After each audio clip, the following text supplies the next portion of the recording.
वालेकुम एवरीवन। बच्चों, हमने कहानी जो पिछली ख़त्म की है ना VLDL वाली, उसमें हमने यहाँ पे ख़त्म किया है जहाँ पे हमने ये LDL बनाया था। ठीक है। और इस LDL के साथ ये देखो, ये LDL था ना, इसको हमने एक्स्ट्रा हेपेटिक टिश्यूज़ में ले गए थे। ठीक है। वहाँ पे जाके हमने कहा था कि जो है ना, ये बाइंड कर जाते स्पेसिफिक रिसेप्टर के साथ एक्स्ट्रा हेपेटिक टिश्यूज़ में, या फिर लिवर में जाके एंडोसाइटोज हो जाती है। ठीक है। अब ये देखना है कि कैसे होता है सारा कुछ, उसके लिए हमें जाना पड़ेगा LDL के मैकेनिज़्म पे। ठीक है। What is LDL mechanism? This is the whole LDL mechanism. क्या होता है, LDL के अंदर ना टैग का कंसनट्रेशन बहुत कम होता है बाकी चीज़ों की निस्बत, लेकिन इसमें क्या है, कोलेस्ट्रॉल ईस्टर ज़्यादा होता है। ठीक है। कोलेस्ट्रॉल ईस्टर ज़्यादा है। ठीक है। और टैग कम होता है। उसके बाद दूसरी चीज़ के, इसमें ApoB100 है जो कि VLDL से आगे बनता है ना LDL। तो अब समझो कि जो है ना, उसमें भी ApoB100 था, यहाँ पे भी ApoB100 है। ठीक है। अब ApoE और C2 हमने निकाल दिए थे पीछे ही। ठीक है। अब यहाँ पे सिर्फ इसके पास ApoB100 है। ठीक है। अब इसने क्या करना है, ये आपका जो पूरा है ना, ये पेरिफेरल टिश्यूज़ का सेल है, जो जिसके साथ एक्स्ट्रा हेपेटिक टिश्यू है जो भी है, उसका सेल है। ठीक है। अब इसमें इसने एंटर कैसे होना है वो हमने बात करनी है। उसके लिए जो है ना, वो बताने जा रही हूँ। क्या होता है कि सबसे पहले ना, सेल के ऊपर होते हैं रिसेप्टर्स। रिसेप्टर्स के लिए सबसे पहले जो ऊपर नज़र आ रही है आपको, ये सेल मेम्ब्रेन है, ये वाली। ठीक है। इसके अंदर पहले बनती है एक पिट। ठीक है। पिट के अंदर होती है ये साइड पे कोटिंग, जिसको हम नाम दे रहे हैं क्लैथरिन का। क्लैथरिन के बाद ये वाले होते हैं रिसेप्टर। इन रिसेप्टर जो है ना, इन रिसेप्टर्स ने क्या करना होता है, इन्होंने बाइंड करना होता है इस ApoB100 के साथ। ठीक है।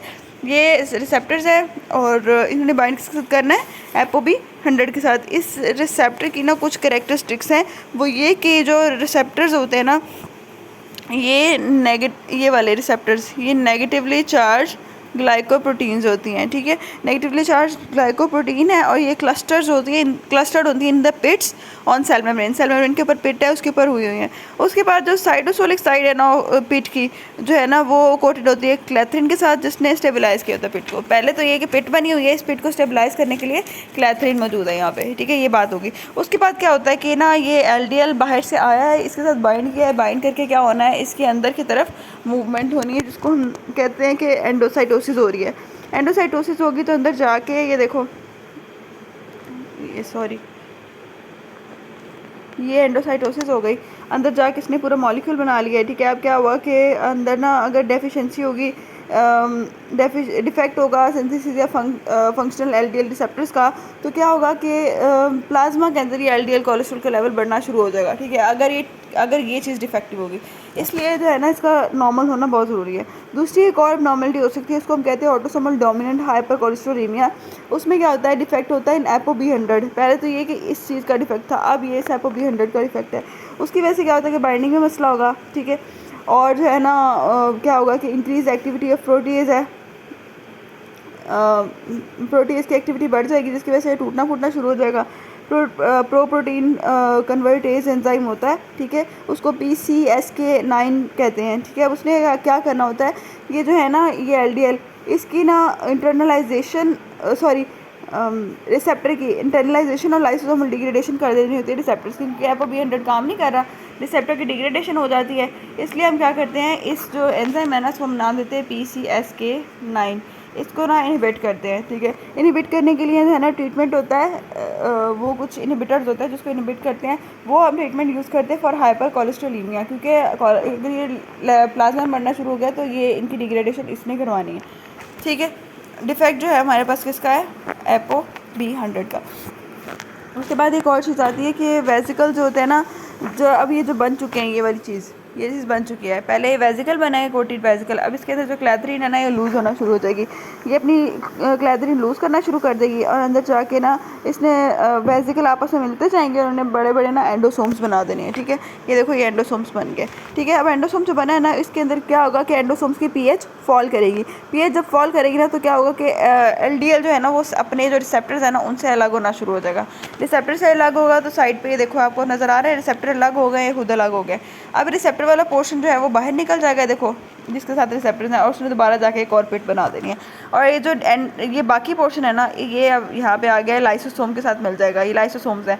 लाइसोसोम में क्या है, लाइसोसोमल एंजाइम्स है। लाइसोसोमल एंजाइम ने क्या करना है, इसकी डिग्रेडेशन शुरू कर देनी है। जब इसको तोड़ना फोड़ना है, तो ये क्या है, लिपोप्रोटीन है। इसमें से निकलेगा क्या, फैटी एसिड्स निकलेंगे, और क्या निकलेगा, अमाइनो एसिड्स निकलेंगे। ठीक है। दूसरी क्या चीज़, तीसरी क्या चीज़ है, कोलेस्ट्रॉल निकलेगा। तीन ही चीज़ें निकलेंगी ना। टैग है, कोलेस्ट्रॉल है, फैटी एसिड्स है, अमीनो एसिड्स है, ये चीज़ें निकलेंगी। जब ये निकलेगी ना, अब आगे इनका क्या क्या रोल है। सबसे पहले तो बात यह है कि जो कोलेस्ट्रॉल है ना, कोलेस्ट्रॉल आपके पास cell membrane, steroid hormone, bile acids, इन तीनों की फॉर्मेशन में यूज़ होता है, ये आपको भी पता है। उसके बाद ये कि हमारे पास और क्या ऑप्शन बचती है इस कोलेस्ट्रॉल को ठिकाने लगाने की। बाकी तो फैटी एसिड तो अमीनो एसिड छोड़ो, अपना असल मैकेनिज्म यहाँ पे कोलेस्ट्रॉल का है।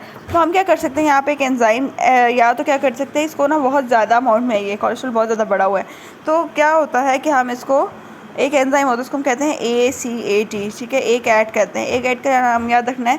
ये ना ओवर जो बहुत ज़्यादा ओवर सप्लाई हो गई ना कोलेस्ट्रॉल की, अगर बहुत ज़्यादा कोलेस्ट्रॉल निकल रहा है किसी टिश्यू में, तो तब ये एंजाइम जो है ना वो एक्टिवेट होगा। जब ये एक्टिवेट होगा तो क्या होगा कि ये कोलेस्ट्रॉल को कन्वर्ट करना शुरू कर देगा इनटू कोलेस्ट्रॉल ईस्टर्स।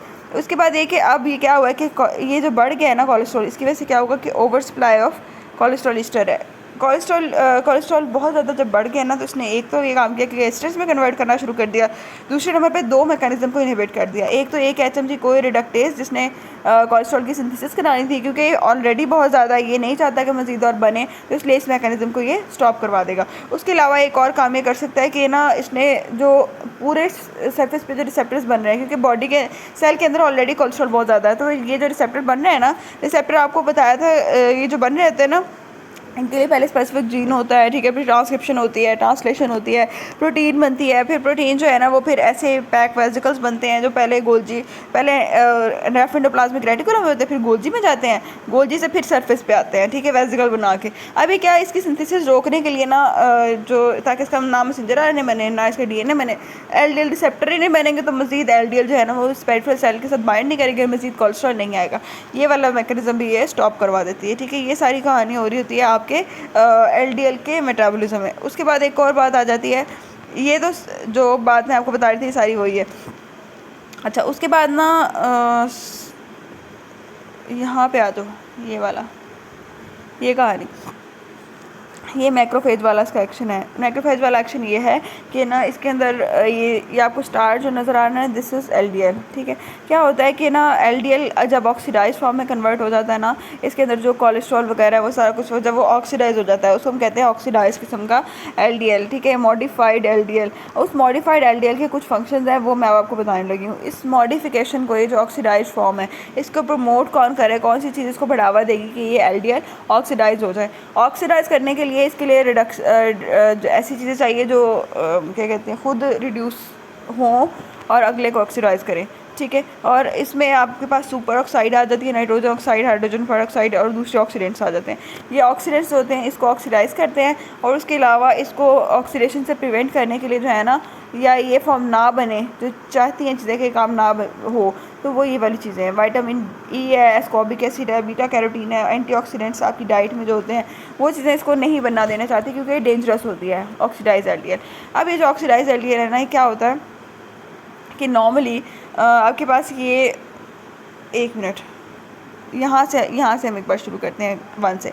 क्या होता है कि जब एंडोथेलियल इंजरी हुई है ना किसी सेल के अंदर, ये देखो सेल के अंदर हुई है एंडोथेलियल इंजरी, तो क्या होता है कि वहाँ पे ऑक्सीडाइज LDL बनता है। अब ऑक्सीडाइज LDL क्यों बनता है, क्योंकि ना वहाँ पे मोनोसाइट एडेयर करेंगे एंडोथेलियल वॉल के साथ, वो सब एंडोथेलियम में जाएंगे और मैक्रोफेजेस में कन्वर्ट होंगे। अब वो कैसे कन्वर्ट होंगे, वो तभी कन्वर्ट होंगे ना जब LDL अपने ऑक्सीडाइज LDL फॉर्म में जाएगा, क्योंकि जब इंजरी होती है ना तब रिएक्टिव ऑक्सीजन स्पीशीज़ का लेवल बढ़ जाता है, और वो क्या करते हैं आपकी बॉडी के अंदर LDL को कन्वर्ट करना शुरू कर देते हैं ऑक्सीडाइज LDL में, ठीक है। अब वो जो ऑक्सीडाइज LDL है ना, वो आपके मैक्रोफेजेस खाते हैं, मैक्रोफेजेस के साथ वो बाइंड करते हैं, और वो फिर ना मैक्रोफेजेस पहले छोटे छोटे थे मोनोसाइट्स, अब वो बहुत बड़े बड़े हो जाते हैं मैक्रोफेजेस, उनको हम कहते हैं, ठीक है। वो पहले होते हैं कहाँ पे, पहले मोनोसाइट्स होते हैं आपके ब्लड के अंदर होते हैं ना, वो क्या करेंगे आपकी पहले ढेर करेंगे एंडोथेलियल वॉल के साथ, एंडोथेलियल वॉल से फिर सब एंडोथेलियम में जाएंगे, सब एंडोथेलियम में जाके ना मैक्रोफेजेस में कन्वर्ट हो जाएंगे, जिसकी वजह से एथिरोमास वगैरह बनते हैं।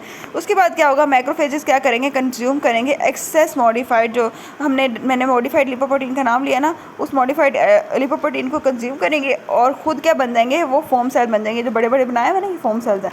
अब इन फोम सेल्स ने क्या करना है, ये फोम सेल्स के अंदर क्या होता है, इन्होंने कॉमुलेट करना है, रिलीज़ करने, ग्रोथ फैक्टर रिलीज़ करेंगे, साइटोकाइंस रिलीज़ करेंगे, जिनमें क्या करेगा वो मज़ीद ये बनाएंगे, ये जो आपके फोम सेल्स हैं, फोम सेल्स बहुत सारे बना के इन्होंने माइग्रेशन करनी शुरू कर देनी है आपकी बॉडी, ये जो वेसल्स हैं ना, वेसल्स के स्मूथ मसल्स के अंदर, वेसल्स के स्मूथ मसल्स के अंदर जब ये बहुत ज़्यादा बढ़ना शुरू हो जाएंगे तो क्या होगा कि स्मूथ मसल्स के अंदर प्रोलिफरेशन होनी शुरू हो जाएगी, वहाँ पे कोलाजन पैदा करना शुरू कर देंगे और क्या करना शुरू कर देंगे, टेकन अप लिपिड्स और पोटेंशियली सारे वहाँ पे जितने मैक्रोफेजेस मोनोसाइट्स होंगे वो बड़े बड़े मैक्रोफेजेस बनना शुरू हो जाएंगे, जिसकी वजह से एथिरोमास बन सकते हैं। ठीक है, अब ये देखो यहाँ पे लिखा हुआ है कि लो अफिनिटी होती है non specific and non regulatory scavenger receptors take up modified LDL। ठीक है, ये जो मॉडिफाइड किस्म का ऑक्सीडाइज्ड LDL था इसकी बता रहे हैं, वो कह रहे हैं कि जो है ना इसकी अफिनिटी जो है ना लो अफिनिटी है, नॉन स्पेसिफिक है, ठीक है, और नॉन रेगुलेटेड है, स्कैवेंजर रिसेप्टर्स होते हैं इसके यहाँ पे।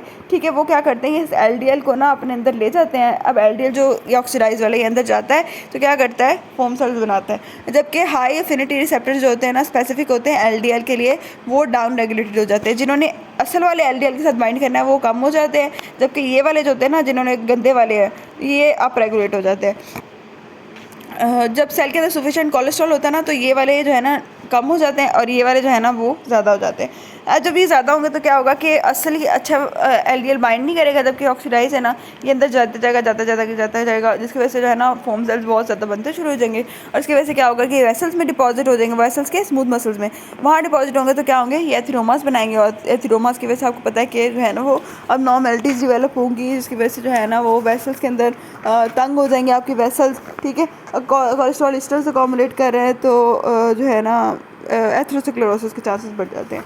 ठीक है, ये आपके LDL का मैकेनिज्म था। नेक्स्ट हम HDL रह गया, वो नेक्स्ट पार्ट में करते हैं।